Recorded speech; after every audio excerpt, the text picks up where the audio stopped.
I am the president of Butterflies USA Inc. This session will be moderated by one of our 16 USA board members, Janie Sekera, who is a psychiatric nurse and a mental health advocate based in San Diego. Hi, everyone. Hello, Rita and Oli. I think I saw Sujay on as well. It is an absolute pleasure to sit down with you today to discuss such an important topic, which is obviously near and dear to my own heart. So let's just dive right in. My first question is, Butterflies prides itself on a non-institutional approach. What makes the approach of Butterflies so unique? Now, what do we mean by non-institutional? Because traditionally, when you speak about street-connected children, most often what has happened historically and traditionally is that children are removed from the streets and put into institutions. But when we studied, we did a research on it, we found that all these children have families.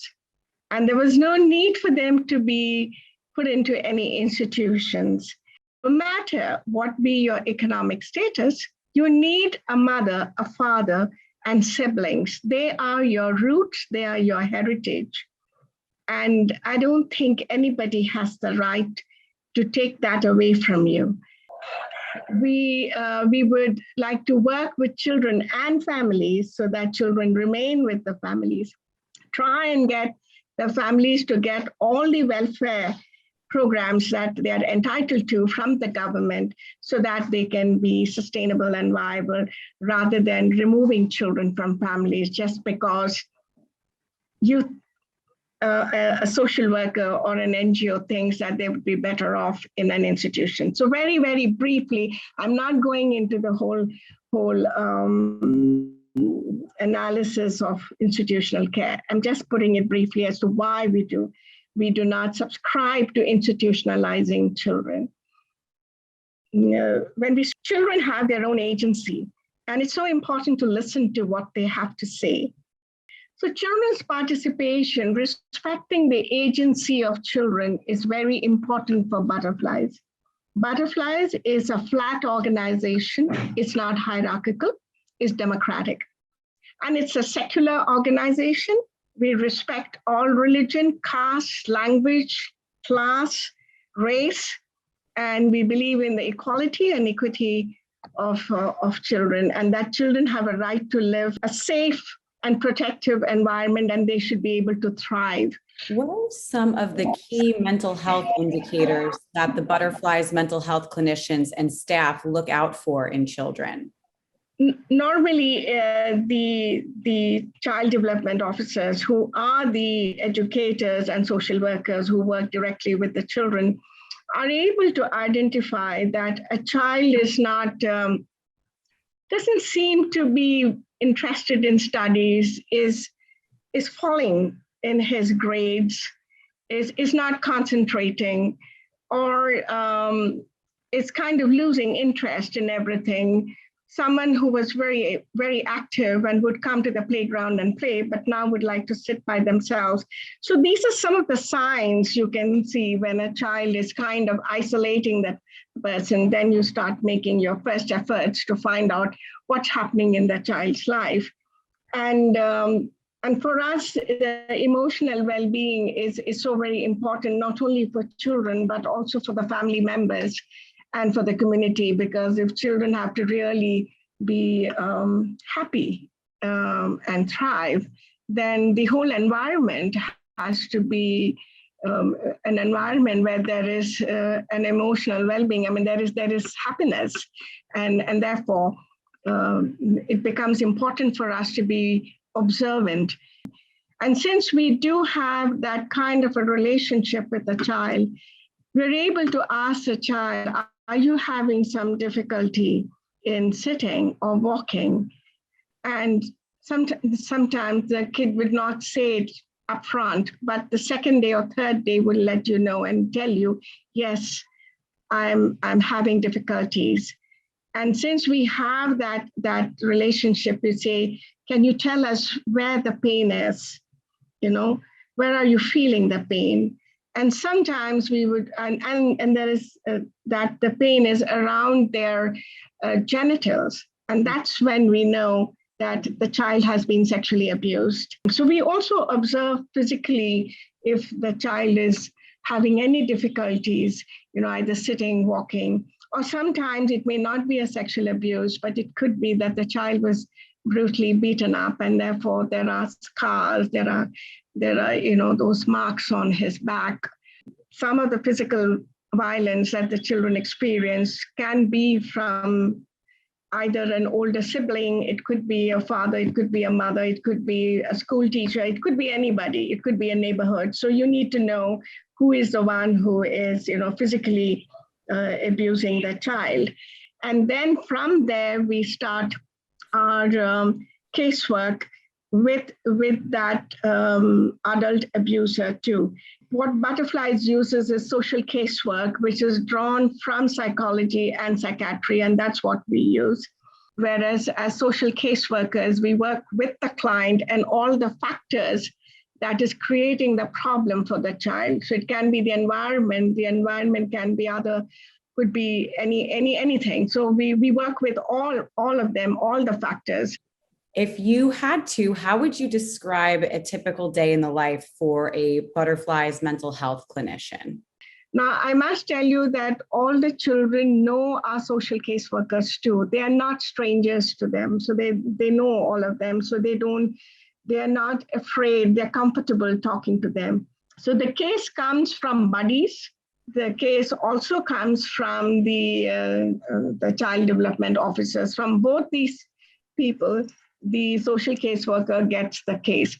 And what we do is we do casework, but we also do group work, because what we have realized is an issue that we're working with is that the internet, to use internet safely, you can get into the dark web sites. And once you get into the dark web sites, the child can be online sexually abused, and then at some point becomes offline. The social caseworker also works with them, with this group of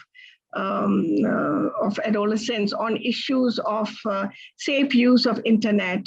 At the same time, we also are educating children of safe touch and unsafe touch, and that some touches are not safe.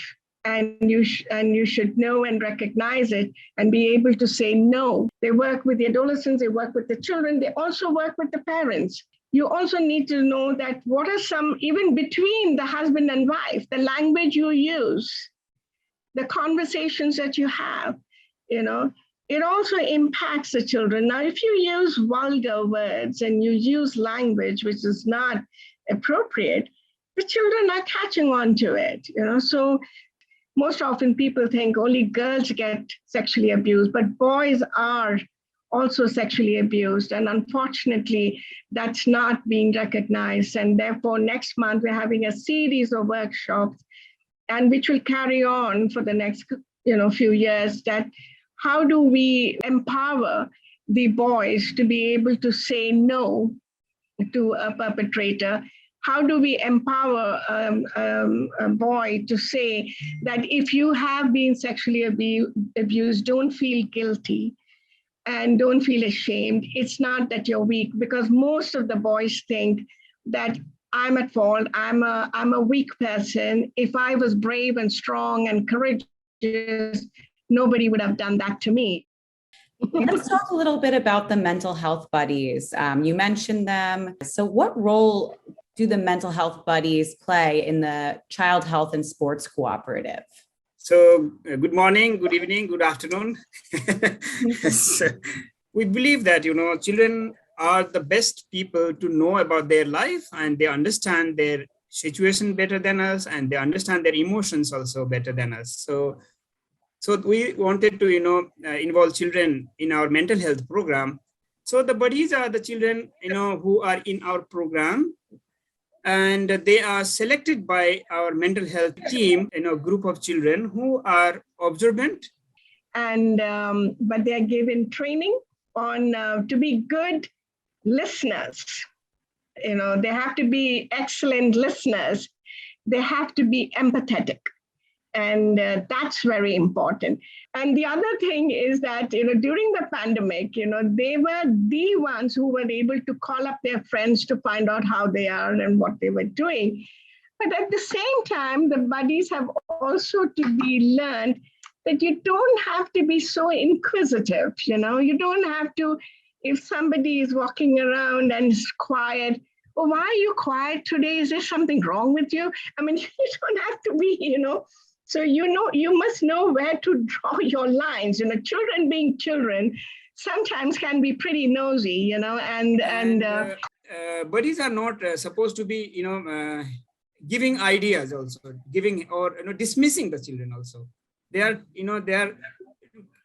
seriously told that you don't dismiss whatever the children are sharing, and also don't start giving advices that this is just normal or not. Just listen, and also keep information as much as you want, you can, and write in your notebook. They have a buddy's notebook, which is they keep so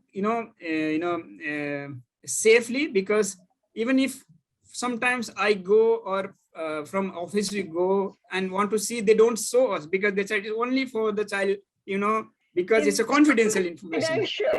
It's confidential.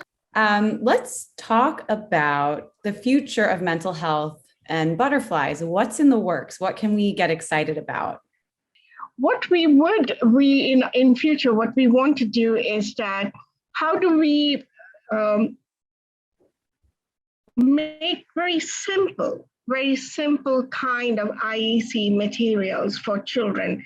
Right now, we are working on a reader for social workers on social casework, because we do have an online classes. We take online classes for other NGOs, social workers who have done their masters in social work, but not specialized in medical and psychiatric social work. So we are running this course for them.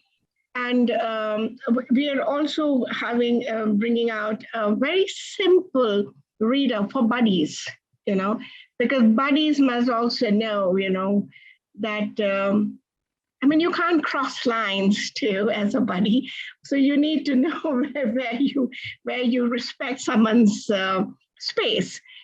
We would like our butterfly broadcasting children, BBC Radio, to have more programs on this topic. And recently, Ollie and I met the Ministry of Health, the secretary, the top guy, the bureaucrat, and he was very interested. And the kids sent a request that they would like to interview him and interview him on mental health and all those kind of things. And he's very, very excited about it. Thank you so much. Rita, thanks, Ollie. Thanks, Sujay. Thank you. Have a great night. Thanks for what you guys are doing. Thank you. Thanks to all our supporters. Thanks, everyone. Thank you. Okay. Thank you, everybody.